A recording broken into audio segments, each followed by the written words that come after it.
thought I understood how the loans were going to work when I started, and it's talking about the interest that's accruing every day. Right. So that's a little scary to look at. At the same time that college has become more important, it's become so much more expensive and complicated than it used to be. And it is just not possible for the parents to be able to finance, you know, a bunch of kids all at the same time.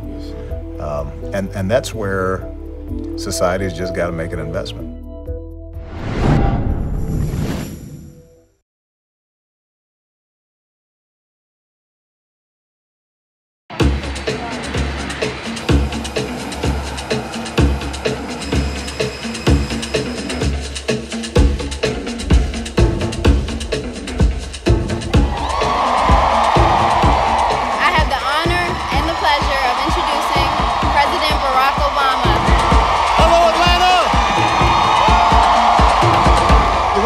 Come here today is because I believe that higher education, as you believe, is one of the best investments that anybody can make in their future. We're trying to make sure that across the board, more and more young people can afford to go to college, and then afterwards aren't so burdened with debt that you can't do anything else. We're going to try something new. It doesn't involve new spending or bureaucracy. It's just a simple organizing principle that I want all of us to sign on to. A declaration of values, what I'm calling a student aid bills of rights, a student aid bill of rights. And it says every student deserves access to a quality, affordable education. Every student should be able to access the resources to pay for college. Every borrower has the right to an affordable repayment plan. Every borrower has the right to quality customer service, reliable information, and fair treatment, even if they struggle to repay their loans. It's a simple set of principles that if everybody signed on to, it can focus our attention into one simple basic idea, which is make sure that when you're doing the right thing, that your society has got your back. Thank you, everybody. God bless you. Thank you, Georgia.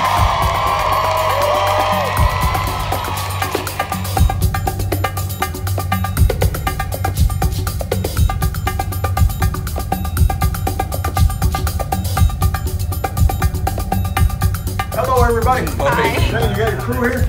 We do. We have great students right here. How are you? Gabriel. Gabriel? No, all right. Nice to see you, man. Nice to see you. Hi, how are you? I'm Diego Myrick. Good to see you. Hey, how you doing? What's your name? Antoine Sanders. Good to see you, Antoine. All right, good to see all you right. too. Hi, I'm Laura. Hey, Laura. Nice to meet you. Good to see you. So how's it going, everybody? It's going all right. Pretty well. So today I have been focused on college affordability, which is, I assume, is on everybody's minds. Yeah. Didn't you just pay off your loans in 2004? Yeah, basically the year I was elected to Senate, the year before I became a U.S. Senator, was when we finished paying off all of our loans. Combined, Michelle and my bill was higher than our mortgage. And right now, student debt is actually higher than credit card debt. There are 40 million people currently with student debt. Yeah, so this is a massive generational challenge. There are all kinds of things that we can do, but it's going to require cooperation between the states, who have to put more money into it, the federal government, who have to think about how we can lower the debt burden and make sure it's managed better, the student and the parents, who are going to have to be better consumers. And so a lot of what we're trying to do is like know before you owe, and figure out how to, for example, graduate on time. One of the things students think about is, I'll take 5 years, I'll take fewer credits, and not thinking about the fact that if you don't get, if you're not out in 4 years, each semester that you're taking, that's just more debt. So that's important. And then working with the schools to partner with community colleges and even partner with high schools, because you guys are already taking some college courses, right? Yes. I read a little bit about each of your backgrounds. Give me a sense of sort of how you think about affording college. Maybe we'll start with the folks who are already in school now and how you're thinking about debt. Did you feel like you had enough information? Because I know from Michelle and my perspective, we didn't have a lot of guidance going in. We had to kind of make it up as we went along. How have things gone for you guys generally? We were talking, Laura and I, about this Right. earlier. Yeah, so when I was in high school, I'm from Sarasota, Florida, and there really wasn't much guidance as far as how to prepare for college besides, take AP classes, that kind of thing. Right. So my senior year, I pretty much got like a game plan down. Yeah. I applied for about 50 scholarships my senior year, and I wrote about 70 essays. Yeah, it was pretty crazy. It was like, That is. it was hard to keep up good grades while doing I that. can only imagine. Yeah. How did and- that turn out? It actually turned out really well for me, but my little brother is currently going through the same thing that I went through as a senior. He's really struggling, so it probably won't be the same for him. Yeah. Well, that was pretty enterprising of you to have that ability to go out there and find it on your own. So I would say my situation is very similar to yours. As, unfortunately, I have a few scholarships paying my way through school right now. So That's great. school. So yeah. That's why you got a smile on your face, Yeah, man. definitely, yeah. So That's outstanding. I just want to see, like, I guess, me personally want to see that opportunity, like, I guess, how Available for everybody. Right, available for everybody, yeah. So how about for you? I'm from Georgia, so I had the opportunity, if I stayed in state, to receive the Zell Miller Hope Scholarships. Exactly. That's for high school students who keep a certain grade point average, and it's financed by the Georgia Lottery, right? Yes. Yeah. So my first year in college, I had a combination of student loans and the Zell Miller Scholarship. My parents have also been taking out private loans from 401k to help pay for my school. So I'm going to have some debt to pay off afterwards, for sure. Are there other issues that you think would have helped you or that surprised you when you were going through this whole process? I thought I understood how the loans were going to work when I started, and they said you won't have to start paying off your loans until after school. And I get emails quarterly that update me on what my loan status is, and it's talking about the interest that's accruing every day. Right. So that's a little scary to look at too. Yeah. Yeah. Now, Michelle spoke at your guys' school, right? Yes, we were there. Was she well behaved? Yes. Okay. She didn't cause a ruckus? No. Okay. I want to make sure. And part of her message was encouraging folks to know how to apply to schools, have a broader range of schools that they were looking at, knowing what's possible. And so you guys are just about to go through this process. How are you thinking about it? And so honestly, like, I've always been that top student, so academics is easy. And I have a presidential scholarship, but with the cost of living, room and board, tuition, and extra fees, it's almost not putting a dent in the financial piece of what I need. And so it's almost like scholarships don't matter. But also, Antoine, you were talking about, you got a great scholarship. Yeah. So I'm the oldest of 6 children. I have younger siblings like directly behind me, 1 year, 2 years, and they plan on attending college as well. And fortunately, I have a scholarship, and I will be attending college. But the question is, like, how would they be able to attend like back to back in 2 year span? Right. For families like yours, where you've got a bunch of kids, and mom who's working, maybe dad's not in the home. That's how it was for me. I had my grandparents who were helping. It is just not possible for the parents to be able to finance, a bunch of kids all at the same time. Yes. And that's where society's just got to make an investment. At the same time that college has become more important, it's become so much more expensive and complicated than it used to be. And for most people your parents' age, the cost, particularly of an in-state school, was pretty modest. You might have a little bit of debt, but by the time you came out, it was the kind of debt that you could pay off in a year, maybe 2 years. And that shifted. Two things happened. One was that state legislatures significantly cut back on their support for state universities and colleges. So all these things have changed that make it more challenging for all of you. And that's part of why what we've done is, first of all, cut out the banks from the student loan program so that the money's going directly to students. That left more money for Pell Grants and things like that.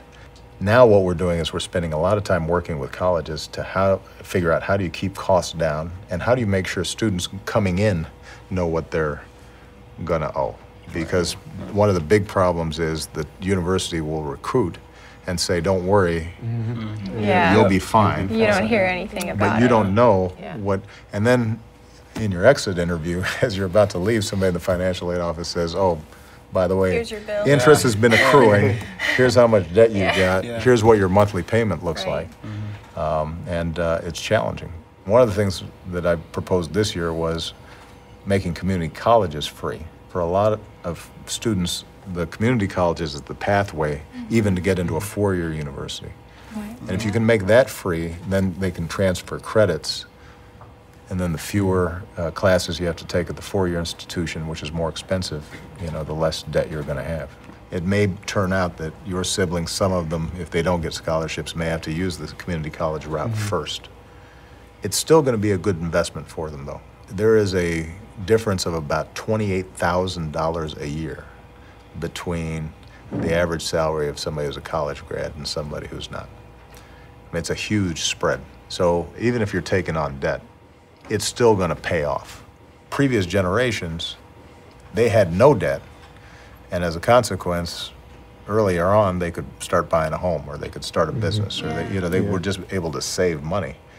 And for my generation even, but certainly the folks coming behind me, a lot of folks, they're in their 40s and they still got loans that they're paying off, which means that, where that money could have been used for them to start a life, might have been different. I have a question, if I'm allowed. Of course. America used to fund, you were mentioning as well, the states used to fund education a lot more. America used to fund education a lot more.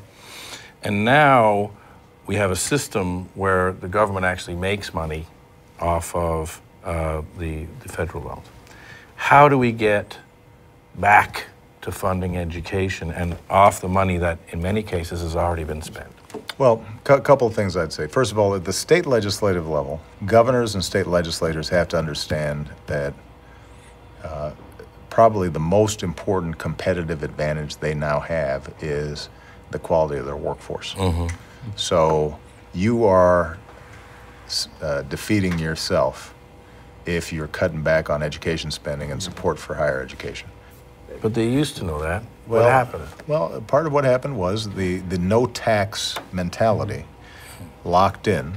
Once you started capping revenues, at the same time as things like 3 strikes you're out, criminal laws got into place. Now you've got a huge demand for more prison cells. That money starts getting siphoned off into a different place. Healthcare costs start going, and in fairness to a lot of states, they had to figure out how to pay for Medicaid.